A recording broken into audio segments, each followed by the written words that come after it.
जय माता दी दोस्तों, स्वागत है आपका हमारे YouTube चैनल पर। आज मैं आपको अनंत चतुर्दशी की व्रत कथा सुनाने जा रही हूँ। तो आइए करते हैं कथा को प्रारंभ। एक बार महाराज युधिष्ठिर ने राजस्व यज्ञ किया और यज्ञ मंडप का निर्माण बहुत ही सुंदर व अद्भुत रूप से किया। उस मंडप में जल की जगह स्थल तो स्थल की जगह जल की भ्रांति पैदा होती थी। इससे दुर्योधन एक स्थल को देखकर जल कुंड में जा गिरे।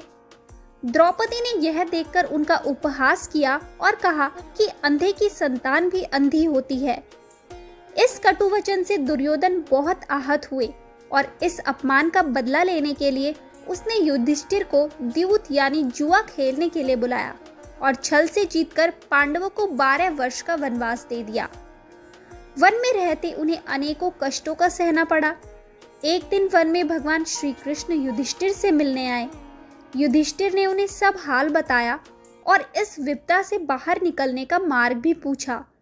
इस पर भगवान कृष्ण ने उन्हें अनंत चतुर्दशी का व्रत करने को कहा और कहा कि इसे करने से खोया हुआ राज्य भी मिल जाएगा।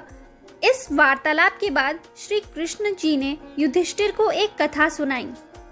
प्राचीन काल में एक ब्राह्मण था। उसकी एक कन्या थी जिसका नाम सुशीला था। जब कन्या बड़ी हुई तो ब्राह्मण ने उसका विवाह कोणिज्ञ ऋषि से कर दिया। विवाह पश्चात कोणिज्ञ ऋषि अपने आश्रम की ओर चले गए। रास्ते में रात हो गई, जिससे वह नदी के किनारे संध्या करने लगे। सुशीला के पूछने पर उन्होंने अनंत व्रत का महत्व बताया। सुशीला ने वही व्रत का अनुष्ठान कर 14 गांठों वाला डोरा अपने हाथ में बांध लिया। फिर वह पति के पास आ गई। कोणिज्ञ ऋषि ने सुशीला के हाथ में बंधे डोरे के बारे में पूछा तो सुशीला ने सारी बात बता दी। कोणिज्ञ ऋषि सुशीला की बात से अप्रसन्न हो गए। उसके हाथ में बंधे डोरे को भी आग में डाल दिया। इससे अनंत भगवान का अपमान हुआ, जिसके परिणाम स्वरूप कोणिज्ञ ऋषि की सारी संपत्ति नष्ट हो गई। सुशीला ने इसका कारण डोर का आग में जलना बताया। पश्चाताप की अग्नि में जलते हुए ऋषि अनंत भगवान की खोज में वन की ओर चले गए। वे भटकते भटकते निराश होकर गिर पड़े और बेहोश हो गए।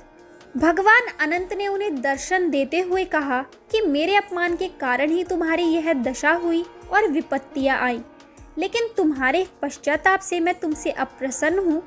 अपने आश्रम में जाओ और 14 वर्षों तक विधि विधान से मेरा यह व्रत करो। इससे तुम्हारे सारे कष्ट दूर हो जाएंगे। कोणिज्ञ ऋषि ने वैसा ही किया और उनके सभी कष्ट दूर हो गए और उन्हें मोक्ष की प्राप्ति भी हुई।